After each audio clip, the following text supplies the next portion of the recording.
15-20 টাকা দিয়ে আর কত 50 টাকা থাকে ওই ইনজামুল বাইরে দিয়ে কাজ দিয়ে এসছে বহু দূর দিয়ে খাবে বলে অমন করতে যে কি বলে ও কাকিমা হাড় দিয়ে কিনে খেলে ব্যাপারটা বুঝো না হাটের আগ ভালো নাই গো ভালো নাই ভালোর দাম বলে কাকিমা খাওয়া একেবারে ও কাজ দিয়ে জেঠিমা পিড়ে। এক গাছ দিয়ে পেরে খাবো বলছিলাম। এই একটা ভদ্র লোক ছিল বুড়ো করে একটু, ওই লোকটা কি আছে ওদিকে? বলতে পারবো না। ওনাদেরই গাছ আগের বারে মজাকে দিয়েছিল এই গাছ দিয়ে 8 টাকা করে। আর আগের বারে দেশে কেউ পাড়ার ছেলেরা চুরি করলে গেছিল যারা এসে তারাই কে চুরি করে নিয়ে গেছে তাহলে তোরাই নিয়ে গেছিস এইটা ওরা যদি চুরি করতাম তাহলে তোমার কাছে তোমার কিনতে কাছে আসতো আসতো? কে চুরি করে খাবে হ্যাঁ। পেট ভরবে নি সে তো অবশ্যই। মন মন ভরবে ভরবে। কি? চুরি মন করে ঠিক খাবে, ভরবে। তাই তো রয়েছে রাতের বেলা চুরি করে খেয়ে নিবে। হ্যাঁ সে তো আর অবশ্যই। চুরি করে তুমি কি বলছো তো? করবো?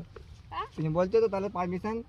পারমিশন কি চল যাই এখান থেকে চল যা দাও না হ্যাঁ গা দিবেনি